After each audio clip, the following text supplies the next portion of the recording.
Hey friends, can you believe it? We're back for another episode of A Drink from Upstream. I know it's been a number of weeks, but I've got a great, big, reasonable excuse, and that is I got COVID-19, and let me tell you, that was pretty miserable.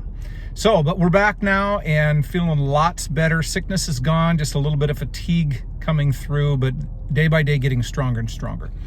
My lesson today has nothing to do with COVID, but I'm in my truck because I was noticing as I drive around, you've probably noticed this as well. It's unbelievable. And by the way, I'm not driving right now.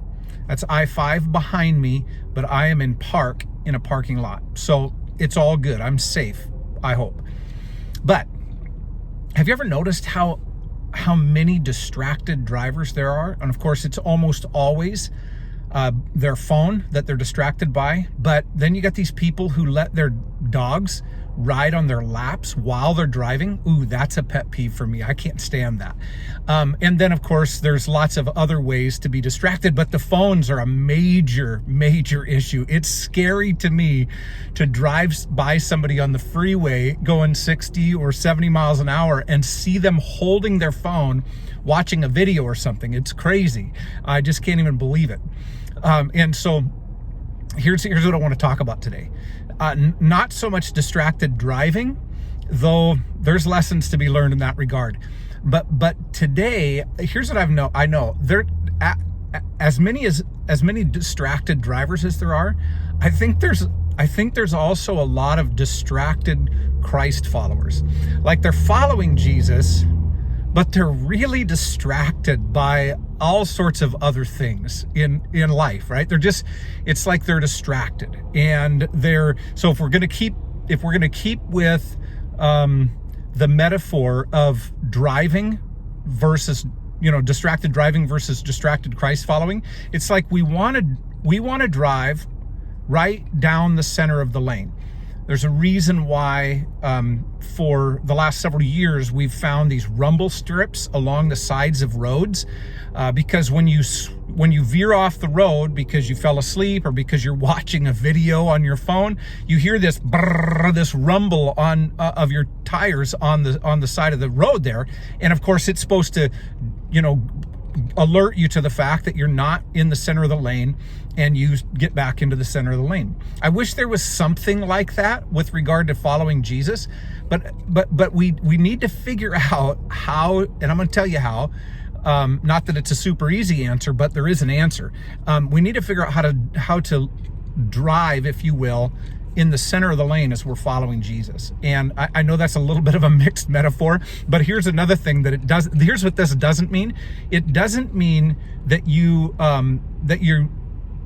ride the fence, as in you never take a position or a stand on anything. That would be the further mix our metaphors. So don't go there. That's not what that means. So drive in the middle of the lane.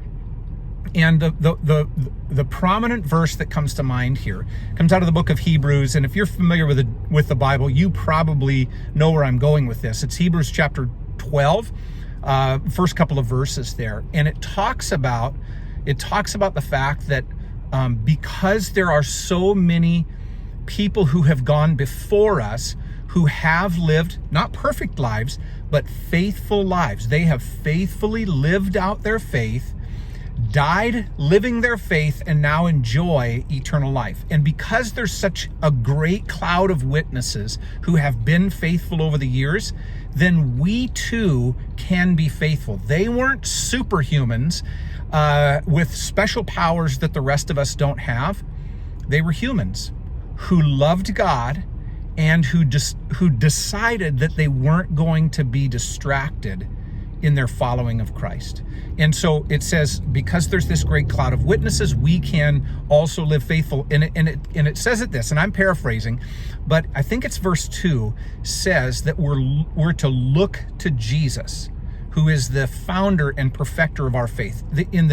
I think that's the ESV, the English Standard Version. In the NIV, the New International Version, it says that we do this by fixing our eyes on Jesus, who is the author and perfecter of our faith.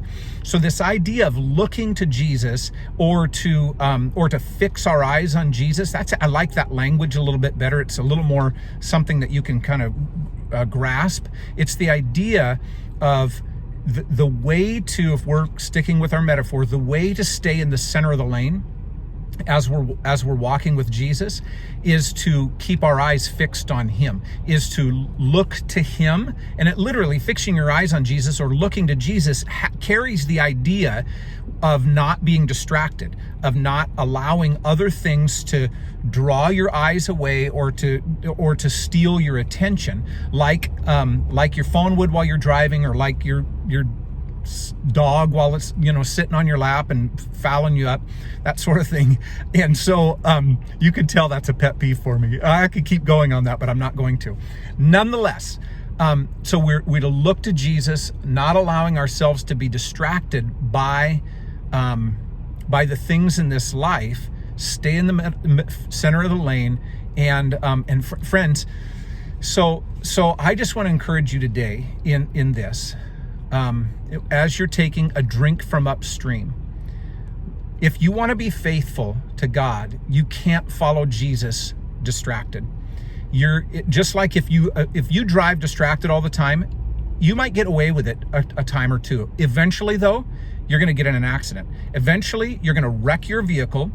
You're going to hurt yourself, or you're going to hurt others.